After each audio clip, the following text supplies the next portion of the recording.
Even the greatest leaders in history, the ones who carved out empires, reshaped continents, and terrified their enemies, made mistakes that looked dumb in hindsight. They were brilliant, cunning, and ruthless, but they were still human, and sometimes the decisions they made were as flawed as anyone else's. That's the thing about history. No matter how brave or intelligent a person was, they still left behind choices that remind us they weren't untouchable. Genghis Khan, the Mongol warlord who built the largest contiguous empire the world has ever seen, was no different. For all his victories, all his genius in strategy and governance, even he made choices that could only be described as reckless, destructive, or and one of the clearest examples of this was the way he dealt with the Khwarazmian Empire. It started with what seemed like a simple attempt at diplomacy. By 1218, Genghis Khan had already united the Mongol tribes and extended his influence across vast lands in Asia. His armies had proven nearly unstoppable, and his reputation as both a conqueror and a ruler who valued trade and loyalty was spreading fast. So when he turned his eyes toward the Khwarazmian Empire, which controlled a wealthy stretch of territory along the Silk Road, he didn't come with armies at least not at first. He came with merchants. He sent a large caravan packed with goods, wealth, and traders, signaling that he wanted friendship and commerce, not war. It was a gesture that could have brought two massive powers into a partnership, one that might have changed the shape of history. But things didn't go as planned. When the caravan arrived in the Khwarazmian city of Otrar, the governor of that city, a man named In-Urhuk, saw the goods and the merchants as nothing more than prey. Instead of welcoming them, he seized the goods, accused the Mongols of being spies, and executed them. It was a direct insult, but worse than that, it was a dangerous mistake. Killing merchants wasn't just an attack on trade, it was an attack on the trust and authority of the Mongols themselves. Naturally, Genghis Khan was furious, but instead of rushing into bloodshed right away, he tried one more step of diplomacy. He sent a delegation of 3 envoys to the Shah of Khwarazm ad-Din Muhammad, demanding that the governor be punished for his crime. This was, in its way, an opening for peace. The Shah could have taken the out, blamed his governor, and saved his empire. Instead, he made the situation worse. He not only refused Genghis Khan's demand, he executed one envoy and sent the other 2 back with their beards shaved off, a calculated insult that Mongols would never forgive. And this is where Genghis Khan made what many consider one of his most questionable decisions. Instead of looking for a way to resolve the situation without plunging into chaos, he went all in. He unleashed the full force of the Mongol war machine on the Khwarazmian Empire. What followed was one of the most destructive campaigns in medieval history. The Mongols swept across Khwarazmian territory like a storm, burning cities, slaughtering populations, and leaving behind nothing but ashes and corpses. Places like Bukhara and Samarkand, once jewels of Islamic civilization, were crushed and depopulated. In terms of revenge, Genghis Khan succeeded spectacularly. He didn't just punish the Shah, he erased his empire. But here's the problem: was it worth it? By pouring so much energy, manpower, and time into this war, Genghis Khan tied up his armies in a campaign of destruction that stretched for years. It was personal for him. He could not forgive the insult, and he wanted to prove that no one could kill a Mongol envoy and get away with it. But historians have long argued that this decision, while understandable in terms of pride and vengeance, was also deeply flawed. First, it cost him resources that could have been used elsewhere. His empire was growing fast, but wars of annihilation drained manpower and horses, and his soldiers had to march thousands of miles across deserts and mountains to chase the Shah. Second, the scale of the destruction was so massive that it left whole regions economically shattered. Instead of gaining a new trade partner or a functioning vassal state, Genghis Khan ended up with ruins. The Silk Road, which he had initially wanted to strengthen through ties with Khwarazm, was destabilized in the process. The irony is that by trying to punish the Khwarazmians for killing his traders, he destroyed some of the very trade networks he had hoped to use. And then there's the fact that his vengeance didn't stop at the Shah. Ordinary people who had nothing to do with the insult bore the brunt of the punishment. Entire populations were massacred, libraries burned, and cultural centers erased. From a purely emotional standpoint, it showed the world that the Mongols would never tolerate betrayal. But from a practical standpoint, it showed how even the smartest, most calculating leaders could let pride push them into decisions that left scars for centuries. The Mongols destroyed cities they could have ruled, slaughtered merchants they could have taxed, and turned lands of wealth into wastelands. That wasn't genius, it was rage. And rage, even for someone as brilliant as Genghis Khan, was still a dumb reason to make decisions. Imagine if he had taken a different approach. Imagine if he had forced the Shah into submission without destroying his empire, or installed a loyal governor in place of the Shah, keeping the cities intact. The Mongols might have gained a stronger foothold in the Islamic world earlier, with richer lands and functioning economies. Instead, the Khwarazmian campaign became a lesson in the dangers of vengeance. Victory at the cost of opportunity. That's why this moment stands out. Not because Genghis Khan wasn't brilliant, he was. Not because he didn't achieve his goal, he did. But because even the bravest and most intelligent people from history sometimes let their emotions rule them. They made decisions that satisfied their pride in the short term, but cost them in the long run. Genghis Khan's destruction of the Khwarazmian Empire is remembered as one of his great victories, but when you peel it back, it looks a lot more like one of his dumbest moves. It's proof that even history, as greatest conqueror, wasn't immune to letting anger cloud his judgment. When we think of Genghis Khan, it's easy to imagine the unstoppable conqueror, the man who rose from a wandering steppe warrior to the ruler of the largest land empire the world has ever seen. He crushed enemies, bent kings to his will, and built a system of governance that could stretch from China all the way to Eastern Europe. He seemed to think of everything. He organized his armies like a machine. He encouraged trade. He set up laws that applied to every tribe under his rule. And yet, for all his brilliance on the battlefield and in politics, there was one mistake he made that might be the dumbest of them all. He never truly appointed a single, clear successor. At first glance, it doesn't sound like a big deal. Leaders die, and someone always takes their place. But when you're running an empire that stretches across mountains, deserts, and continents, the question of who rules after me isn't just important, it's everything. Genghis Khan, for all his vision, decided to divide his empire among his 4 sons. On paper, this might have seemed wise. It meant every son had land, power, and responsibility. It meant no one was left empty-handed to sulk or rebel. But in reality, it was planting landmines for the future. Because instead of leaving behind one united empire under one clear ruler, he left behind 4 powerful men with their own ambitions, their own loyalties, and their own reasons to distrust each other. Now, yes, he did technically name one of his sons, Gedai, as the Great Khan. This meant that in theory, the others were supposed to acknowledge him as the supreme ruler. But Genghis Khan never set down a solid, permanent system that guaranteed obedience to the Great Khan. He gave each son their own territory, and once he was gone, those territories became power bases.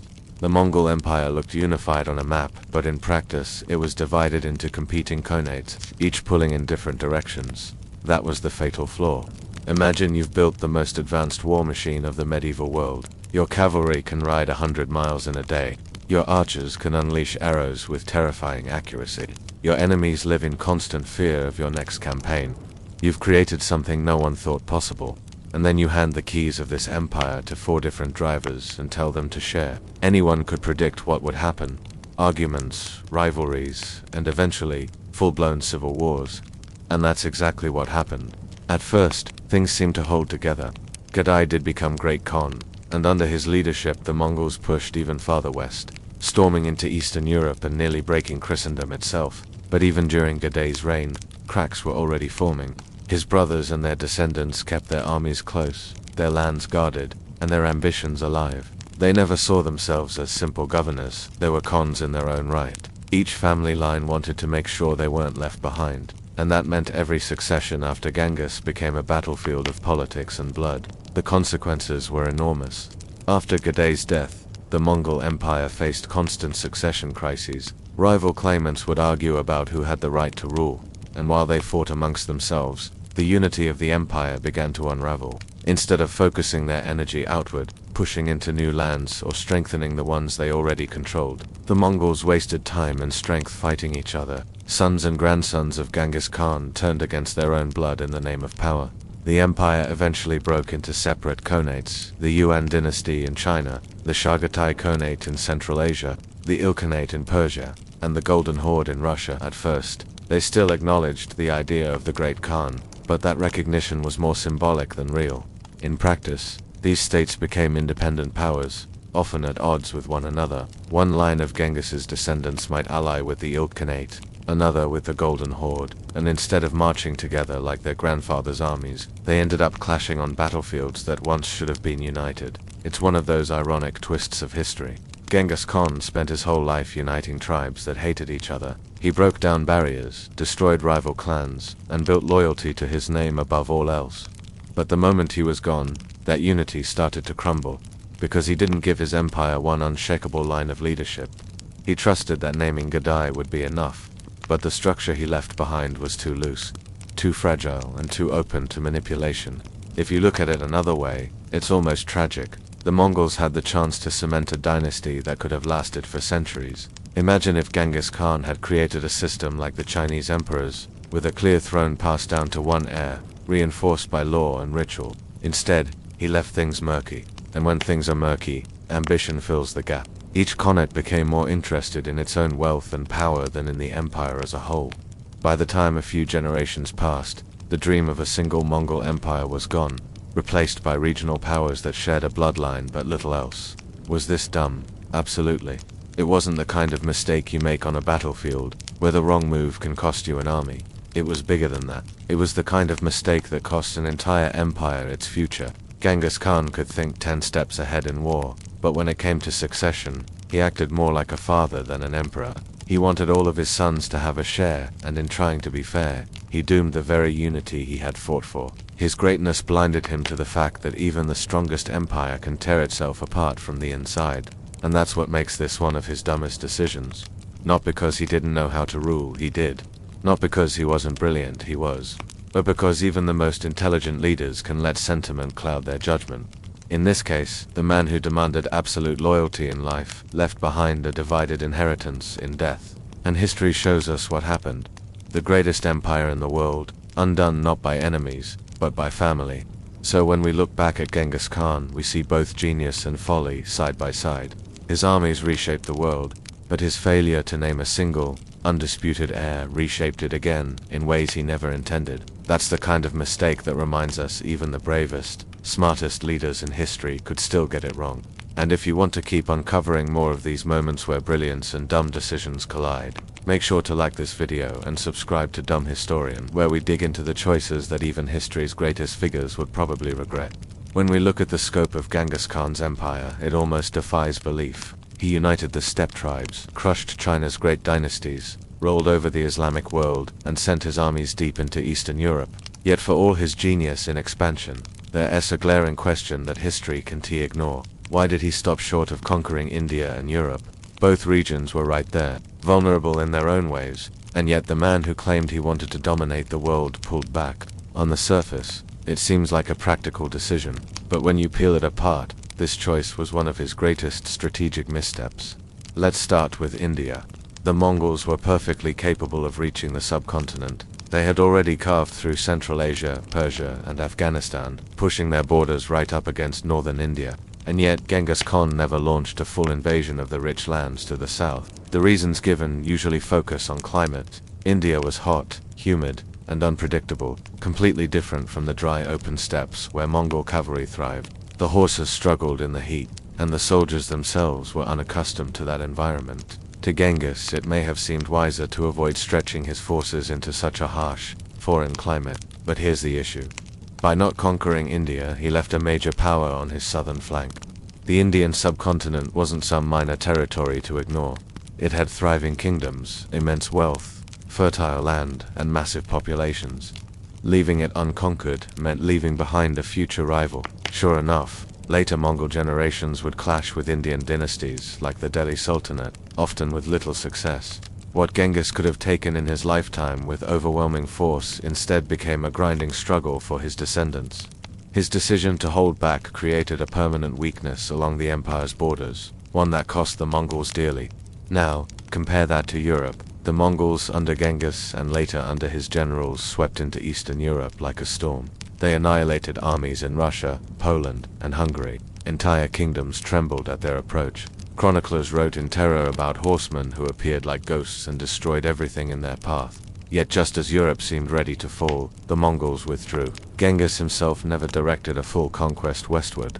Instead he probed and raided, leaving the continent bruised but not broken. His successors, like Bata Khan, would push farther, but even then, they eventually pulled back before finishing the job.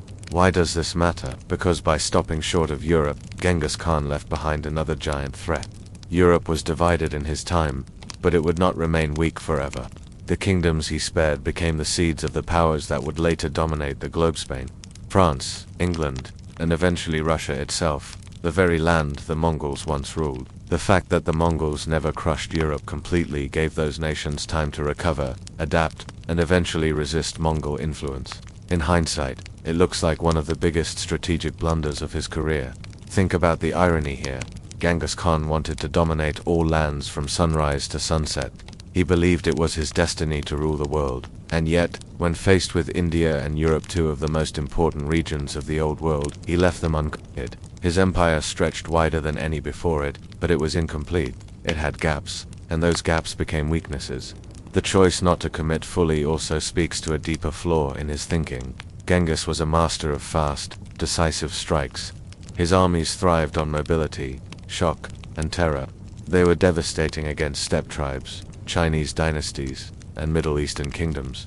But when it came to India's harsh climate or Europe's fractured but stubborn kingdoms, he hesitated. It was almost as if his brilliance in quick conquests made him unwilling to take on challenges that required long-term adjustments. In other words, the same genius that made him unstoppable in certain conditions blinded him in others. He underestimated how important it was to finish what he started, and this had ripple effects. By not seizing India, the Mongols missed the chance to control one of the richest regions in the world, with its spices, gold, and immense manpower. Imagine the Mongol Empire controlling both China and India, two of the most populated, resource-rich civilizations in history. It would have been unstoppable. Instead, that opportunity slipped away. Later, the Delhi Sultanate, and centuries after that, the Mughal Empire, rose in India, powers that the Mongols could have crushed had Genghis made the move. As for Europe, the missed opportunity was even more dramatic. The Mongols had proven they could beat European armies with ease. At the Battle of Legnica in 1241, a coalition of European knights was smashed so thoroughly that survivors fled in terror. In Hungary, they burned cities to the ground and scattered kingdoms that had stood for centuries. And then, they left. The withdrawal gave Europe the breathing room it desperately needed. Imagine if instead, the Mongols had stayed, pushing west into France, Italy, and Spain. Medieval Europe as we know it might never have existed. The Renaissance, the rise of colonial empires, even the Industrial Revolution could have looked completely different or not happened at all. By leaving Europe intact, Genghis unknowingly preserved the very civilizations that would one day reshape the world far beyond what the Mongols ever achieved. It's not that Genghis Khan failed to see the importance of India and Europe. He knew those lands were powerful and rich, but his decision to stop short revealed that even the greatest conquerors could miscalculate. He built the biggest empire in human history, but he left doors wide open for rivals to survive and grow stronger. That, in itself, was a dumb decision. For all his brilliance, he could not see the long-term consequences of leaving those enemies and this is where the story of Genghis Khan becomes almost paradoxical. He was a genius of destruction, a master of war, a leader who bent the world to his will. Yet he failed to grasp that true world domination required not just smashing armies, but holding and reshaping the regions he passed by. India and Europe weren't just side territories, they were centers of future power. By leaving them out of his empire, he planted the seeds of resistance, survival, and eventual revenge. So here we have one of history's sharpest minds, a man feared and admired in equal measure, making a decision that weakened the very empire he built. The unfinished conquests of India and Europe remind us that even the bravest and most intelligent leaders could make choices that seemed, in hindsight, shockingly short-sighted. Genghis Khan could conquer almost anything, but he couldn't conquer the limits of his own judgment. And that miscalculation is what makes this decision one of the dumbest in his entire career. If there is one thing Genghis Khan perfected, it was the use of fear as a weapon. His armies were not just soldiers on horseback, they were messengers of dread.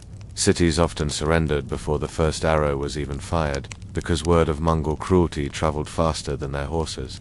Entire towns would hear stories of mass executions, of pyramids built from human skulls, of rivers running red after Mongol campaigns. For Genghis Khan, terror was not just a tactic, it was a strategy. He wielded it with precision, and in the short term, it worked brilliantly. When people are so terrified that they lay down their weapons without resistance, you win without wasting soldiers or supplies. That was the logic. A city that opened its gates avoided slaughter, while a city that resisted was wiped from the map. The message was simple: obey and live, defy and die. It was a method that turned rumor into an ally. By the time the Mongols reached a city, the defenders already felt doomed. Even the strongest walls could not hold against the weight of such fear. Genghis Khan turned reputation into a weapon sharper than any sword. But here's the problem with fear: it only lasts as long as you are present. The moment you leave, the terror begins to fade. People remember the cruelty, but not the power. They remember the massacre, but they also remember the resentment. This is where Genghis Khan's brilliance turned into a weakness. By relying too much on terror, he ensured that his empire was built on hatred. And hatred, once it takes root, is impossible to govern peacefully. Think of it this way: when Genghis conquered a city through fear, he did not leave behind loyalty or even grudging respect. He left behind trauma and bitterness. The people submitted because they had no choice, not because they believed in him or his rule. As soon as the Mongol armies moved on, those same people began to dream of rebellion. They whispered about revenge, they plotted uprisings, and they waited for the moment when Mongol power seemed weaker. What Genghis gained in speed of conquest, he lost in stability. For example, in the Khwarazmian campaign, Genghis Khan's army unleashed one of the most brutal displays of terror in history. Cities were obliterated, populations exterminated, and survivors scattered in fear. In the short term, it looked like total victory, but the destruction left the region almost impossible to govern. There were no loyal subjects left to collect taxes from, no cooperative elites to maintain order, and no goodwill to draw upon. Instead of creating a functioning province, the Mongols created a wasteland that required endless resources to control. It was conquest without consolidation. The same problem repeated itself elsewhere. In northern China, the Mongols devastated entire regions, killing populations in the millions. While this terror allowed them to topple dynasties, it also meant that Chinese resistance never truly ended. The conquered people never forgot the slaughter, and so revolts simmered constantly. The Mongols found themselves fighting not just external enemies, but constant internal uprisings as well. Governing through fear alone turned them into eternal occupiers rather than rulers. Contrast this with leaders who understood the limits of terror. Take Alexander the Great, for instance. He also struck fear into his enemies, but he combined it with respect for local customs, integration of elites, and a degree of cultural fusion. His empire, though short-lived, did not collapse because people hated him. It collapsed because he died too young. Genghis, on the other hand, ensured that many of his conquered peoples despised him, making governance far more fragile. Even within the Mongol system, there were signs of this flaw. Later leaders like Kublai Khan realized that terror could only go so far. In China, Kublai focused on building legitimacy, adopting Chinese traditions, and trying to appear as a rightful emperor rather than a foreign tyrant. He understood that ruling millions of people required more than fear, but by then the damage had already been done. The Mongol name was synonymous with destruction, and no amount of reform could erase the memory of Genghis's policies. The reliance on terror also backfired in another way: united enemies against the Mongols. Normally, rival kingdoms and states fought each other endlessly, but when faced with the horror of Mongol brutality, they began to form unlikely alliances. Fear did not just paralyze, it also provoked desperate cooperation. When people have nothing to lose, they will resist more fiercely. This meant that over time, the Mongols faced stronger, more determined coalitions than they might have otherwise. Terror was meant to break resistance, but in many cases, it hardened it. Another consequence was the instability of Mongol rule after Genghis's death. His sons and grandsons inherited lands that were restless and hostile. Instead of governing established, cooperative populations, they governed people who resented them deeply. That resentment boiled over again and again in revolts, rebellions, and betrayals. The empire looked vast on a map, but underneath it was brittle. It cracked under the weight of its own brutality. We also need to see the irony here. Genghis Khan was one of the most intelligent and adaptable leaders in history. He was not a man bound by tradition. He was someone who built his power by breaking old rules. Yet when it came to ruling through fear, he fell into a trap of his own making.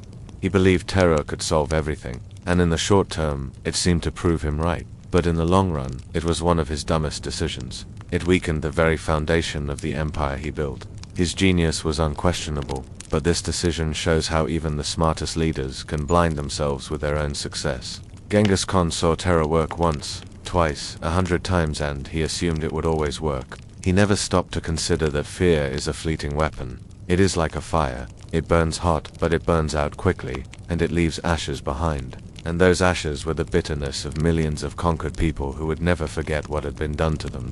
So while Genghis Khan is remembered as one of the bravest and most intelligent figures in history, his over-reliance on terror reveals a rare but glaring flaw in his strategy.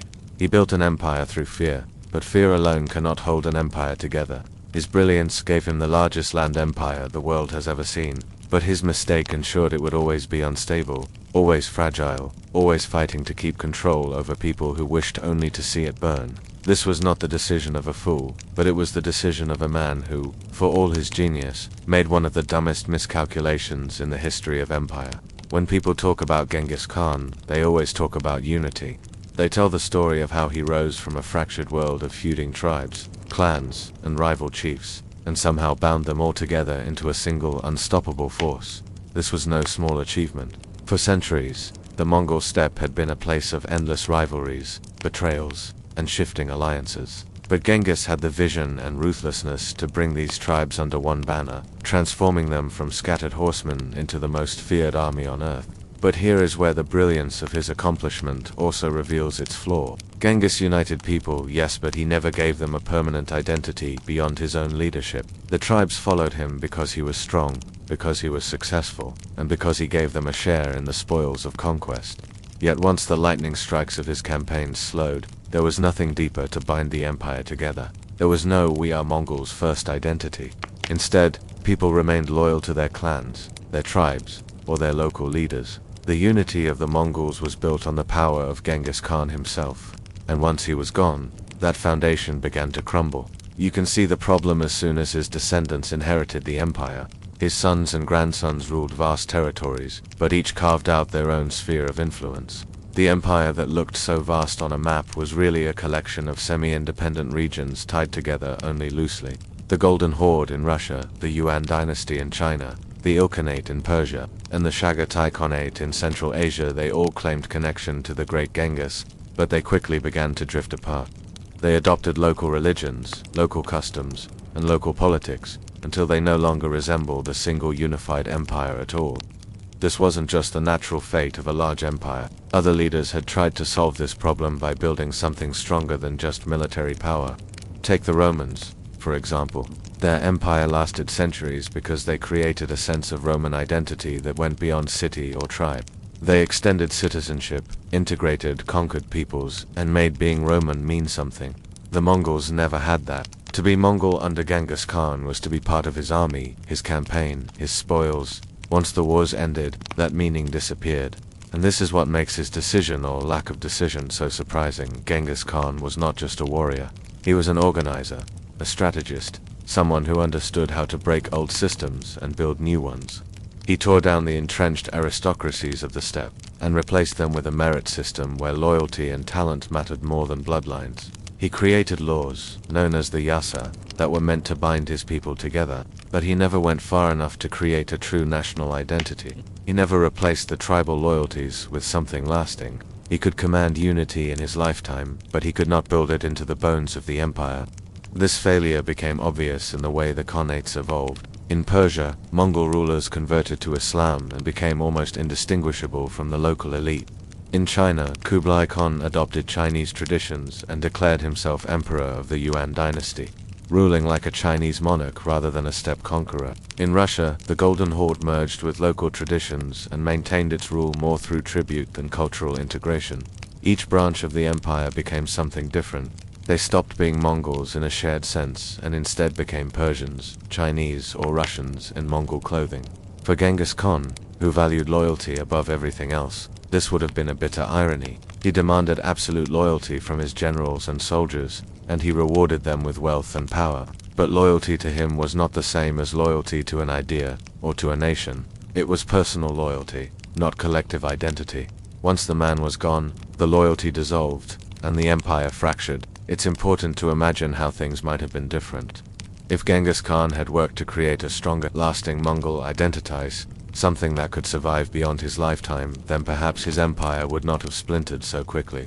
Imagine if being Mongol had meant more than just being a warrior in his army. Imagine if it carried the weight of citizenship, rights, and shared purpose, like Rome or later empires developed. The Mongol world might have held together, not just as an empire of conquest, but as a true civilization. Instead, what happened was predictable. Without a shared identity, The empire became a prize for his descendants to divide. His bloodline mattered more than any larger idea of Mongol unity. And because his descendants were ambitious and competitive, they tore the empire apart in their struggles for dominance. Genghis Khan built the largest land empire in history, but because he failed to bind it with something greater than himself, it was doomed to fracture the moment he was gone. This is where we see the dumb decision of one of history's greatest geniuses. Genghis Khan was unmatched in war. His mind for strategy, logistics, and organization was centuries ahead of his time. But even the bravest and most intelligent leaders make mistakes that look obvious in hindsight. His mistake was assuming that fear, loyalty, and family ties were enough to hold an empire together. He did not create a Mongol identity that could transcend tribes, clans, and generations. That oversight cost his empire its unity, its stability, and ultimately its survival. What makes this even more fascinating is that Genghis had already shown he could break traditions and reshape societies when it suited him. He abolished the old aristocratic privileges of steppe nobility, elevated men of talent regardless of birth, and even embraced foreign advisors and technologies. But when it came to building a lasting Mongol state, he defaulted to the old system of clan and family loyalty. For a man who spent his life breaking the rules, he fell back on tradition in the one area that mattered most for the future of his empire. So in the end, this is another example of how even history's most brilliant leaders are not immune to making decisions that look, frankly, dumb when viewed from the long lens of time. Genghis Khan could ride through the heart of Asia, burn cities to the ground, and terrify kingdoms into submission. But he could not imagine, or did not try to imagine, what it would take to make his people something more than just a collection of tribes temporarily united by his charisma and military power. His empire's greatness was undeniable, but its fragility was built into its foundations from the very beginning. And that is why when we look back at Genghis Khan, we see both the genius and the flaw. He could conquer the world, but he could not unite it in a way that would last beyond his lifetime. His decision to leave Mongol identity undefined, to let tribal and clan loyalties linger beneath the surface, was one of the dumbest mistakes of his reign. It ensured that the moment he was gone, the cracks would show, and the empire would split into pieces. Even the most brilliant minds of history, those who seem larger than life, have blind spots. Genghis Khan's was this. He could conquer cities, crush armies, and build an empire from nothing, but he could not give his people a single identity that would outlive him. And that is why his story reminds us that even the bravest, even the most intelligent leaders, can make decisions that unravel their own greatness. If you enjoyed this dive into the dumb decisions of one of history's most remarkable figures, make sure to like and subscribe to Dumb Historian, where we uncover the mistakes that shaped the past in ways you'd never expect.